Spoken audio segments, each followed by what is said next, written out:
G Tamil நேயர்களுக்கு காலை வணக்கம். முகம் அழகுக்கு என்னென்னமோ இப்போ வந்துருச்சு, கிரீம்ங்க வந்துருச்சு, எத்தனையோ பசைகள் வந்துருச்சு. அந்த பசைகளெல்லாம் தாண்டி நம்ம முன்னோர்கள் எப்படி செஞ்சாங்க? முன்னோர்கள்னா நமக்கு முன்னாடி இருந்த அரச குடும்பத்துக்கு எல்லாத்துக்குமே இந்த மாதிரி தான் செஞ்சாங்க. அன்னைக்கு வந்து மறைமுகமாக செஞ்சதால் அது யாருக்குமே தெரியாது. அதை யாரும் வந்து பெருசுப்படுத்துறதில்ல.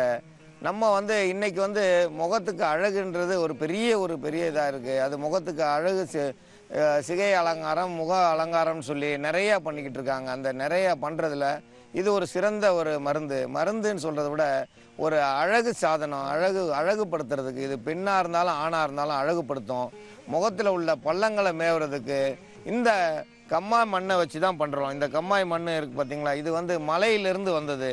இப்போ இந்த மலையிலேருந்து வந்த மண் வந்து படிவம். இது எத்தனை வகை மூலிகை வந்திருக்குன்னு தெரியாது. இதில் வந்து ஆட்டுச்சாணம், மாட்டுச்சாணம், யானை சாணம் எல்லாமே வந்திருக்கும். ஆனால் அணு அளவு தான் இருக்கும். இதில் வந்து சாணம் அதிகமாக இருக்காது. இந்த சாணம் அதிகமாக இல்லாததால் இது வந்து மண்ணில் வந்து மீன்கள் இதை சாப்பிட்டு, மீன் சாப்பிட்ட மிச்சம் எல்லா கழிவுகளும் சேர்ந்து இருக்கிறதால இந்த மூலிகை கழிவுகள் அனைத்தும் வந்து இதில் சேர்ந்துருக்கு. இதுக்கு வந்து கரம்பை மண்ணுன்னு சொல்லுவோம். கரம்பை மண்ணுன்னா இதுதான் பார்த்தீங்கன்னா இது எல்லாமே கரம்பை தான். இதில் ஓடாக இருக்குது. இந்த ஓடாக இருக்கிறத எடுத்து தான் செய்யணும். நம்ம கீழே இருக்கிறதெல்லாம் எடுக்கக்கூடாது. இந்த ஓடு மாதிரி இருக்கிறத எடுத்து நம்ம மருந்தாக பயன்படுத்தினோம்னா முகம் வந்து அவ்வளோ அழகுக்கு வரும். முகம் அழகு கூடணும்னா இந்த வந்து கரம்பை மண்ணை பயன்படுத்துகிறோம். இந்த கரம்பை மண் ஏன் பயன்படுத்துகிறோன்னா, இதில் வந்து ஆண்டாண்டு காலமாக மலை மேலே இருந்து எத்தனையோ 1000 டன் வந்து கீழே மண் வருதான் ஒரு ஆண்டும். இதில் வந்து எந்த அளவுக்கு மண் வந்திருக்குன்னு நம்ம சொல்ல முடியாது. ஆனால் நல்ல ஒரு 100 வருஷம் 200 வருஷத்துக்கு முந்தின மண்கள் எல்லாம் மக்கி போன இலைகளினுடைய அதனுடைய சாரம் எல்லாம் இந்த மண்ணில் வந்து தண்ணியில் கலந்து, தண்ணியில் அதனுடைய வேகங்கள் குறைஞ்சி, அதை எல்லாமே மீன் சாப்பிட்டு அதனுடைய அமிலத்தன்மை குறைஞ்சி நல்ல ஒரு பக்குவத்துக்கு வந்தால் தான் இந்த மேலே பொறிஞ்சு நிற்கும். மேலே பொறிஞ்சு நிற்கிறத வந்து நம்ம எடுத்து பயன்படுத்தணும். கீழே தோண்டியெல்லாம் எடுக்க வேண்டாம். கீழே தோண்டினா அது அந்த அளவுக்கு பலன் கொடுக்காது. மேலாப்பில் அந்த பொறிஞ்சு போய் நிற்குது பார்த்தீங்களா, இதை மட்டும் லேசாக எடுத்து நம்ம மருந்தாக பயன்படுத்துகிறோம். அதோடு சேர்ந்து வேப்பிலை எதுக்கு பயன்படுத்துகிறோம்னா, இந்த வேப்பிலையை பயன்படுத்தும் போது முகத்தில் உள்ள கிருமிகள் எல்லாமே வந்து இறந்து போயிடும். கிருமிகள் வந்து நம்ம முகத்தை அரிச்சுக்கிட்டு இருக்கோம், அந்த கிருமிகள் இருக்காது. வேம்பு சேர்க்க முகம் அழகு பெறும். நீங்கள் தினந்தோறும் வேப்பிலையை கொதிக்க வச்சு, அந்த கொதிக்க வச்ச தண்ணியை வந்து நீங்கள் முகத்தில் தடவிட்டு வந்தீங்கன்னா அந்த முகம் வந்து அழகாக வரும். அந்த தண்ணியை வச்சே முகம் கழுவினாலே போதும். அந்த வேப்பிலை தண்ணி வந்து கொதிக்க வச்ச தண்ணியில் முகம் கழுவினோம்னா முகம் பள்ளங்கள் வந்து மேவும். காலையில் தொட்டு பார்த்தீங்கன்னா வழுவழுன்னு இருக்கும். இப்போது இவருக்கு வந்து முகத்தில் பள்ளங்கள்லாம் இருக்குது. முகம் வந்து இப்போ தொட்டு பார்த்தாலே சுரசுரப்பாக இருக்குது. அந்த அளவுக்கு இருக்குது இவருக்கு முகம். ஆனால் இப்போ இந்த நம்ம மருந்தை தயாரித்து இவருக்கு பூசினோம்னா அடுத்த ஒரு அரை மணி நேரத்துக்குள்ளே அவருடைய முகத்தினுடைய அழகு அவருக்கே தெரியும். அவர் வந்து தொட்டு பார்த்தாலே அவருக்கு தெரியும். இப்போ முதல்ல தொட்டு பார்த்தா சுரசுரப்பாக இருக்கும். ஆனால் இந்த மருந்து பூசி முகம் கழுவுனதுக்கப்புறம் பார்த்தீங்கன்னா அவ்வளோ அழகாக இருக்கும். சுகமான தூக்கம் வரும். தூக்கம் வரலன்றவங்க இதை ராத்திரி நேரத்தில் போட்டு தூங்கினா ரொம்ப அற்புதமாக வேலை செய்யும். இந்த மழை காலத்தில் இதை செய்யக்கூடாது. மழை பெஞ்சிக்கிட்டு இருக்க நேரம் இதை செஞ்சோம்னா இது அதிக குளிர்ச்சி உண்டாக்கி. ஏன்னா கரம்பை மண்ணே வந்து ரொம்ப குளிர்ச்சி. இந்த குளிர்ச்சியோடு சேர்ந்து நம்ம வேப்பலையும் குளிர்ச்சி. இதோடு சேர்ந்து ஆலம்பழம் எடுத்துகிட்டு வந்திருக்கோம். ஆலம்பழம் வந்து இந்த ஆலம்பழம் ஒரு 5-6 பழம் போதும் ஒருத்தருக்கு முகத்தில் பூசுறதுக்கு. அந்த அளவுக்கு இருந்தாலே போதுமானது. இது எல்லாமே சுற்றி இங்கே தான் கிடைக்குது. இப்போ கரம்பை மண் இருக்குது. இந்த கரம்பை மண்ணோட சேர்ந்து வேப்பலை, இது 3 சேர்ந்த கலவையாக இப்போ முகப்பூச்சிக்கு மருந்தாக தயாரிக்க போகிறோம்.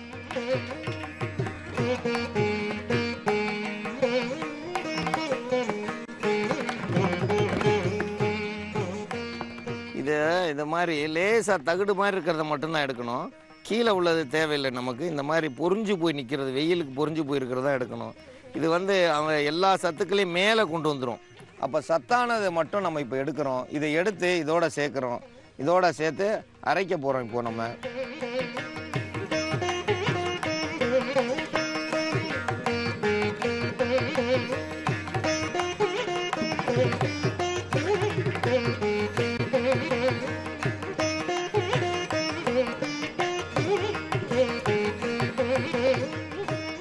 இவருக்கு வந்து இப்போது முகத்தில் பார்த்தீங்கன்னா அந்த பாருங்க,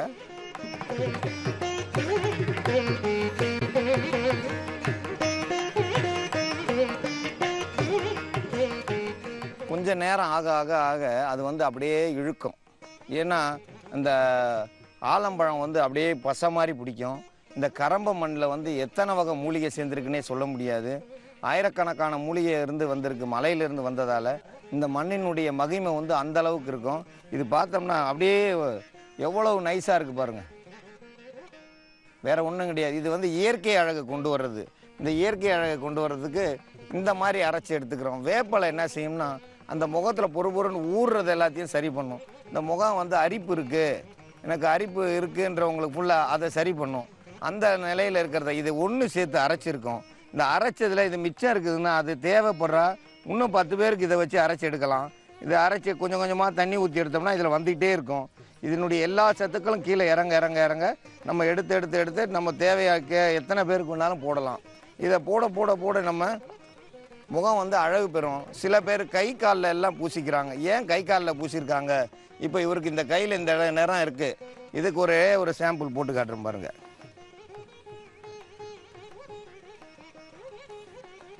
இங்கே இந்த ஒரு இடம் மட்டும் ஏன் போட்டிருக்கோம்னா இந்த நேரம் இப்போ முதல்ல ஏற்கனவே பார்த்துருக்கீங்க. இது காஞ்சதுக்கப்புறம் கழுவும் போது அந்த ஒரு இடம் மட்டும் நேரம் மாறி இருக்கும். இந்த ஒரு இடம் ஏன்னா இந்த இடத்துல இருக்கிற கலருக்கும் இங்கே இருக்கிற கலருக்கும் நிறைய மாற்றம் தெரியும். இப்போ அந்த போட்டு விட்ருக்க மருந்து ஏன் அதே மாதிரி தான் முகத்துக்கு போட்ட இப்போ மூக்கு மேலெல்லாம் காய ஆரம்பிச்சிருச்சு. காய்ஞ்சி வர வர அது வந்து அப்படியே குளிர்ச்சி மாறி உடலில் உள்ள சூட்டை வெளியேற்றும், சூட்டை எடுக்கும். நம்ம அதிக அளவு நம்ம சூடு பிடிச்சினாலும் இந்த மாதிரி போட்டு தூங்கினோம்னா முகத்தில் வந்து அழகாக எடுத்துரும். இந்த மண்ணில் வந்து ஏகப்பட்ட நுண்ணுயிர்கள் இருக்குது, லட்சக்கணக்கான நுண்ணுயிர்கள். அந்த நுண்ணுயிர்கள் வந்து இப்போ நல்லது செய்யுது. நல்லது செய்யும்போது உள்ள அழுக்குகளை தேவையில்லாத பூரா எடுத்துக்கிட்டு இருக்கோம். இது எடுக்க வந்து முகம் வந்து அழகு கூடும். இதை வந்து நம்ம தினந்தோறும் பயன்படுத்தலாம். தினந்தோறும் போது ஒரு நாளைக்கு 1/2 ஸ்பூன் போதும். இந்த மண் 1/2 ஸ்பூன் இந்த அளவுக்கு வந்து இருந்தாலே போதுமானது. ஒரு நாளைக்கு இது 1/2 ஸ்பூன் போதும். இதில் ஒரு இலை போதும், ஒரு பழம் போதும். இதுவே மிச்சம். ஏன்னா இவ்வளவு போட்டாலே முகம் நிறையா வந்துடும். ஒரு 1/2 ஸ்பூன் வச்சா ஒருத்தருக்கு முகத்தில் பூசிடலாம். அவங்க முகம் பூசியிருக்கும்போது ராத்திரியில் நல்ல தூக்கம் வரும். அவங்களுக்கு இப்போ பூசியிருக்காங்க, இவங்களுக்கு வந்து இப்போ முகத்தை கழுவுனதுக்கப்புறம் போய் படுத்தாங்கன்னு வச்சுங்களேன், காலையில் 6 மணி வரைக்கும் எங்கெல்லாத தூக்கம் வரும். ஏன்னா முகத்தில் வந்து அந்த புத்துணர்ச்சி கிடச்சிருக்கும். அந்த முகத்தில் உள்ள துவாரங்கள் வந்து சுத்தமானதால் அதில் வந்து ஆக்சிஜன் உள்ளே போக ஆரம்பிச்சிடும். ஆக்சிஜன் உள்ளே போகும்போது ரத்த ஓட்டம் சீராகும். ரத்த ஓட்டம் சீராகி அவங்க முகம் வந்து அழகு பெறும். முதல்ல இருந்ததுக்கு இப்போ பாருங்கள் கொஞ்சம் கொஞ்சமாக காஞ்சிட்டு வருது. காஞ்சிட்டு வரும்போது இல்லாமல் இந்த காஞ்சதுக்கப்புறம் நம்ம இந்த முகத்தை கழுவி பார்க்கும்போது ரொம்ப அற்புதமாக வேலை செய்யும். முகம் எல்லாமே சுத்தமாக காஞ்சி வச்சு பாருங்கள், எல்லாம் காஞ்சிருச்சு. இந்த கையிலே போட்டதும் காஞ்சிருச்சு. இதை வந்து நம்ம கழுவி காட்டும்போது தெரிய ஆரம்பிச்சிடும். இந்த போட்ட இடத்தினுடைய அந்த நிறம் மட்டும் பாருங்கள். இந்த இடம் ஒரு நிறமாக இருக்கும், இந்த பக்கம் வேறு நிறம், இந்த பக்கம் வேறு நிறம் இருக்குது பாருங்கள். இப்போ போட்டு எவ்வளோ நேரம் ஆச்சு? இந்த போட்ட ஒரு 1/2 மணி நேரத்தில் இந்த இடம் மட்டும் இந்த நிறத்தை நீங்கள் பார்த்தீங்கன்னா தனியாக தெரியும். இந்த பக்கம் வேறு நிறம் இருக்கும், இந்த பக்கம் வேறு நிறம் இருக்கும், இந்த பக்கம் வேறு நிறம் இருக்கும். ஒரு நூல் அளவுக்கு வந்து அதனுடைய நிறத்தையே, தோலினுடைய நிறத்தையே மாற்றக்கூடியது. இதோட நம்ம சேர்த்து இந்த மாதிரி செஞ்சு இப்போ முகத்தை கழுவினார்னா முகத்தினுடைய அழகு வந்து இன்னும் அதிகமாக இருக்கும். முகத்தினுடைய கலரும் வந்து அப்படியே தினந்தோறும் கலர் கூட ஆரம்பிச்சிடும். எவ்வளவு வெயிலில் நம்ம சுற்றிட்டு வந்தாலும் முகத்தினுடைய அழகை வந்து அதிகரிக்கிறதுல இந்த கரம்ப மண்ணுக்கு நிகராக எந்த ஒரு இதுவும் இல்லை. அதனால் இந்த மண்ணை எடுத்து எல்லாரும் பயன்படுத்தி பயன்பெற வேண்டும் என்று கேட்டுக்கொள்கிறேன். இதுக்கு முன்னாடி எத்தனையோ முறை சர்க்கரை நோய்க்கு பார்த்தோம். இந்த சர்க்கரை நோய்க்கு ஒரு அரிய மருந்தா இப்போது மூங்கில் அரிசின்னு கேள்விப்பட்ட நம்ம அரிசி நெல்லுக்காட்டில் விளையிற அரிசி மூங்கில் சம்பா, அந்த சம்பா இந்த சம்பான்னு இருக்குது. அதெல்லாம் கிடையாது. இது மூங்கில் மரத்திலே வளரக்கூடிய மூங்கில் மரத்தினுடைய பூவிலிருந்து கிடைக்கிற அரிசி தான் அந்த மூங்கில் அரிசி. இது குறைஞ்சது 40-50 வருடம் மரத்திலிருந்து தான் கிடைக்கும். இந்த மூங்கில் அரிசியானது சர்க்கரை நோயை குணப்படுத்தும், எலும்புகளை பலப்படுத்தும், நரம்பு மண்டலத்தை சரி செய்யும். இந்த மூங்கில் அரிசி பார்த்தீங்கன்னா சீரகம் மாதிரியே இருக்குது. ஆனால் இது மரத்தில் பூவில் இருக்கிற இந்த மூங்கில் அரிசி. ஏன்னா இது வந்து அவ்வளவு மெதுவாக இருக்குது பார்க்கும்பொழுது. ஆனால் இது அவ்வளோ சீக்கிரம் வேகாது. ஏன்னா அதனுடைய தன்மை இறுக்கமாக இருக்கும். இறுக்கமாக இருக்கிறதால அது வந்து நல்ல ஒரு கடினமாக இருக்கும். இது சாமானியமாக வேகாது. அதனால் இதை வந்து நம்ம தேவைக்கேற்ப பயன்படுத்தலாம். இதை கஞ்சியாக பயன்படுத்தலாம், அல்லது பாயாசமாக பயன்படுத்தலாம், அல்லது தோசை மாவுக்கு இதை சேர்த்து அரைக்கலாம். அதோடு சேர்ந்து நாவல் பழத்தை வந்து நம்ம வருஷத்தில் ஒரு முறை தான் கிடைக்கும். எல்லாரும் இதை வாங்கி சாப்பிட்டா ரொம்ப நல்லது. உடலில் உள்ள உபாதைகள் சரி பண்ணும். அந்த உடல் உறுப்புகளில் எந்த அளவுக்கு இருக்குன்னா இதை சாப்பிட்டா ஈரலில் இருக்கிற புண்கள் சரியாகும். இந்த நாவல் பழத்தினுடைய விதைகள், அதாவது அதனுடைய கொட்டை, அதுவும் நம்மளுக்கு ரொம்ப நல்லது செய்யும். நம்ம அதை எடுக்கிறதே கிடையாது, பழத்தை தின்றதும் துப்பிட்டு போயிட்டே இருக்கோம். பழத்தை தின்னுட்டு அந்த கொட்டையை துப்பாதீங்க, அதை எடுத்து சேகரித்து வச்சுக்கோங்க. அதுவும் சர்க்கரை நோய்க்கு பயன்படும். நாவல் பழத்தை தனியாக சாப்பிட்டு அதனுடைய விதைகளை எடுத்து சேகரித்து வச்சு இந்த மூங்கில் அரிசியோட சேர்த்து நம்ம காய்ச்சி அதை ஒரு பாயாசம் மாதிரி செஞ்சு சாப்பிட்டோம்னா சர்க்கரை நோய் கட்டுப்படும். இது நரம்பை பலப்படுத்தும். சர்க்கரை நோயை கட்டுப்படுத்த இப்போ இந்த நோய்க்கான மருத்துவத்தை இப்போ பார்ப்போம்.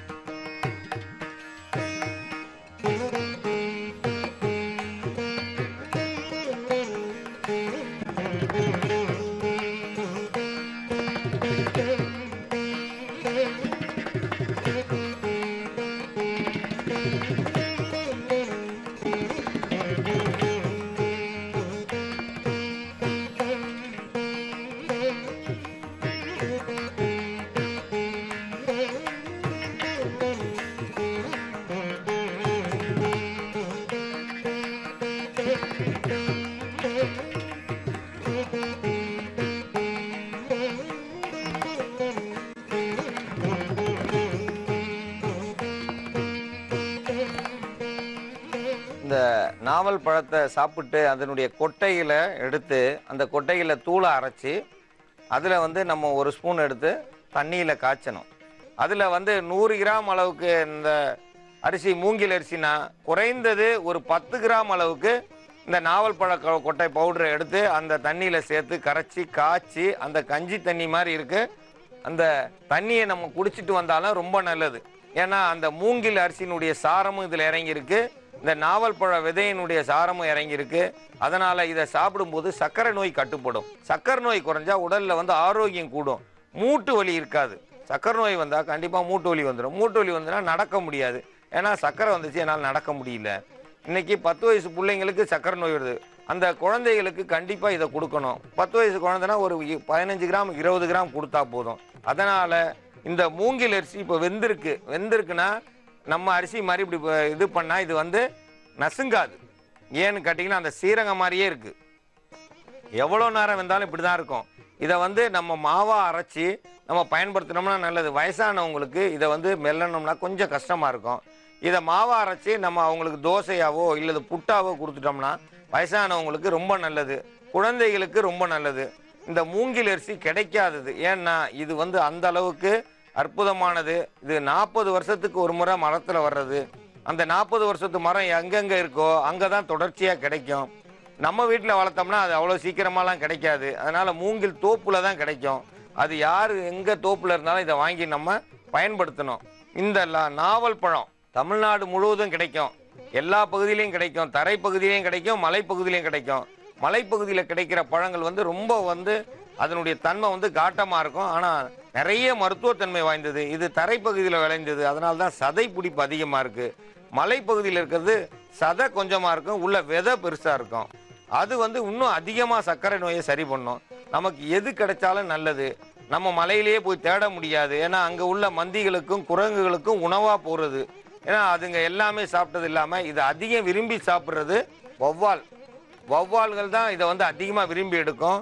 மைனாக்களும் குயில்களும் இந்த நாவல் பழத்தை விரும்பி சாப்பிட்டு அது ஆரோக்கியமாக இருக்கிறது காரணம் இந்த நாவல் பழமும் அந்த கொட்டையும் சேர்த்து சாப்பிட்றோம். வௌவால் எதையுமே விட்டு வைக்காது. அதுங்களுக்கு தெரியும், நம்ம சொல்லி கொடுக்கணுன்ற அவசியம் இல்லை. அந்த பறக்கும் பறவைகளும் குரங்குகளும் இதை அதிகமாக விரும்பி சாப்பிட்றதுக்கு காரணம் உடல் அதுங்களுக்கு உணவாக போயிடுது. உணவாக போகிறதால அதுங்களுக்கு தெரிஞ்சோ தெரியாமையோ அந்த மருத்துவம் சரியாயிடுது. கிராமப்புறங்களில் நாவல் பழம் நாகப்பழம்னா அவங்களுக்கு தெரியாது, லவா பழம்னு சொல்லுவாங்க. ஏன்னா அது அந்த அளவுக்கு லட்டு மாதிரி இருக்கிறதால அவங்களுக்கு அதுக்கு ஒரு பேர் அவங்க வச்சுருக்காங்க. நாங்களே முதல்ல போய் புரியாமல் தான் இருந்தோம். ஆனால் எல்லாருடைய வழக்க முறைக்கு தக்கன அந்தந்த ஊரில் நம்ம பேசுகிறதால அந்த பழத்தினுடைய ருசி அந்த அளவுக்கு இருக்கும், துவர்ப்பு தன்மை இருக்கும். இதிலே வெண்ணாவல் இருக்குது. வெண்ணாவல் கிடைச்சதுன்னா அதுவும் சர்க்கரைக்கு நல்லது. அந்த வெண்ணாவல், இது கருநாவல். நாவல் பழத்தினுடைய அழகு என்னன்னா அதனுடைய கருப்பு தன்மை தான். கருப்புலேயே மினுமினுப்பு. அது ஒரு கருநீளமான பழம். இந்த கருநீளமான பழத்தை சாப்பிடும்போது சர்க்கரை கண்டிப்பாக கட்டுப்படும். அந்த துவர்ப்பு தன்மை சர்க்கரையை கொஞ்சம் கொஞ்சமாக குறைக்குமே தவிர கூட்டவே கூட்டாது. அதனால் சர்க்கரைக்கான மருந்துக்கு இந்த மூங்கில் அரிசியும் நாவல் பழ கொட்டையையும் காய்ச்சி எடுத்து அதோட நமக்கு தேவைக்கேற்ப பனை வெல்லத்தை சேர்க்கலாம். பனை வெல்லம் சேர்த்து உள்ளுக்கு குடிச்சிட்டு வந்தோம்னா சர்க்கரை நோய் கட்டுப்படும்.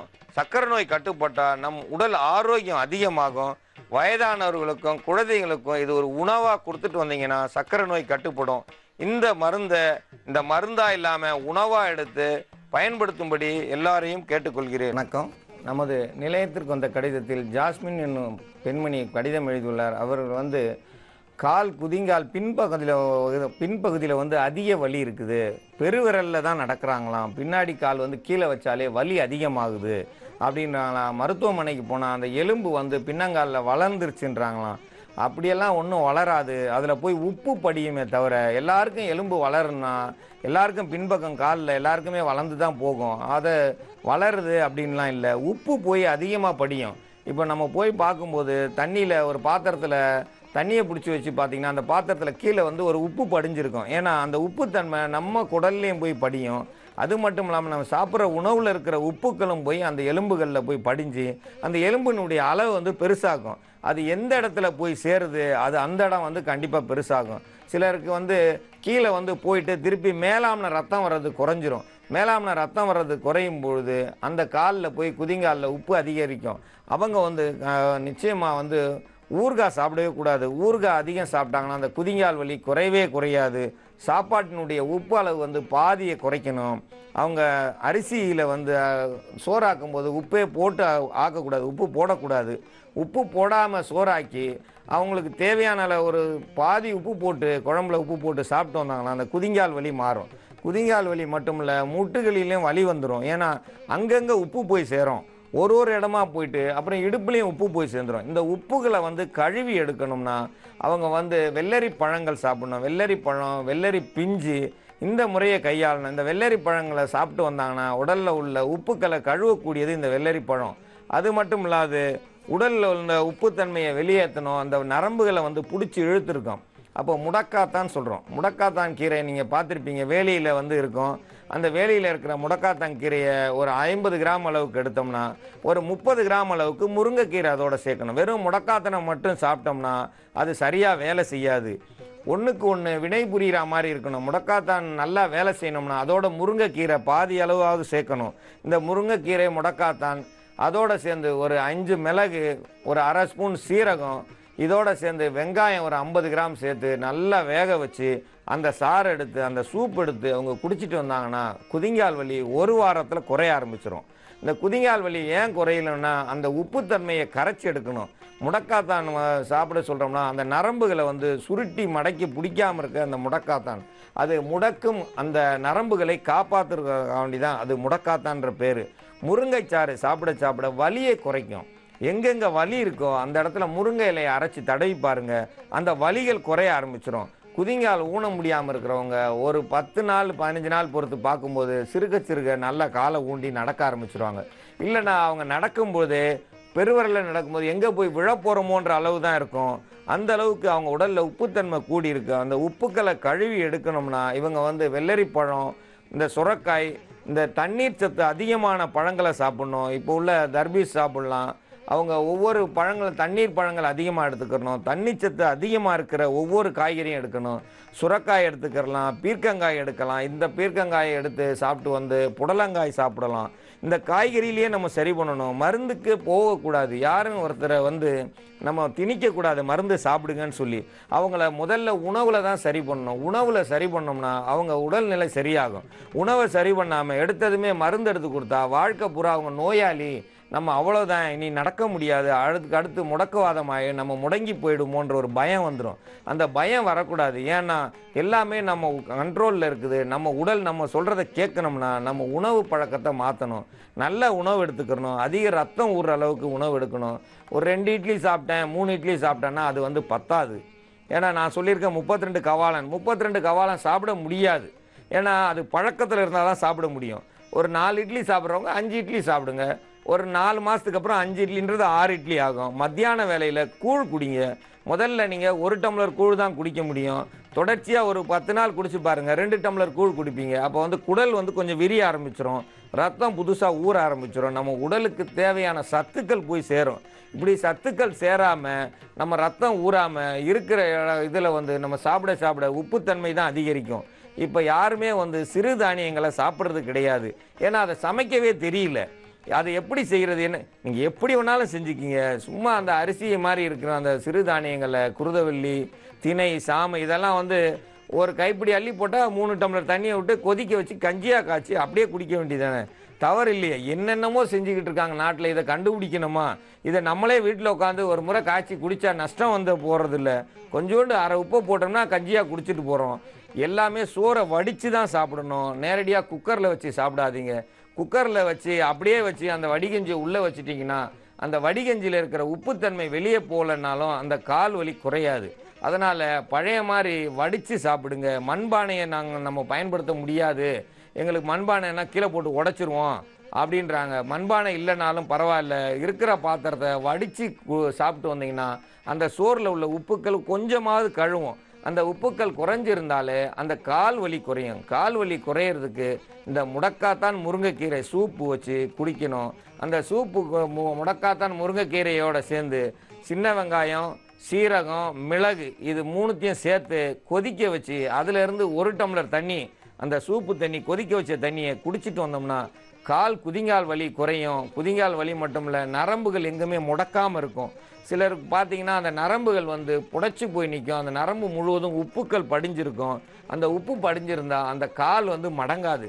சில பேர் பார்த்தா நின்றுக்கிட்டே இருப்பாங்க, கால் மடக்க முடியாது. ஏன்னா அந்த இடம் பூரா உப்பு போய் ஏறிச்சு. உப்பு ஒரு பகுதியில் ஏறிச்சுன்னா அந்த இடத்த ஒடியுமே தவிர வளைஞ்சு கொடுக்காது. உப்பை கழுவிட்டோம்னா அந்த இடம் வந்து சரியாயிடும். எப்படி உப்புக்கல்கள் கல் கட்டியாயிடுதோ அதே மாதிரி தான் நரம்பு மண்டலத்தில் உப்புக்கள் போய் சேர்ந்து எலும்புகளில் உப்பு போய் சேரும். அப்போ அங்கே உள்ள சுரப்பி வேலை செய்யாமல் போயிடுச்சுன்னா அந்த முட்டி தேய்மானமாகும். முட்டி தேய்மானம் ஆகும்போது இந்த உப்பும் தேயும் போது முட்டிகள் தேஞ்சு கால் வலி கூடும். இந்த கால் வலி கூடாமல் இருக்கணும்னா முடக்காத்தான் முருங்கைக்கீரை இந்த சூப் வச்சு குடிச்சிட்டு வந்தீங்கன்னா குதிங்கால் வலி சரியாகி நல்லபடியாக நடப்பாங்க. இந்த முறையை எல்லாரும் கையாள வேண்டும் என்று கேட்டுக்கொள்கிறேன்.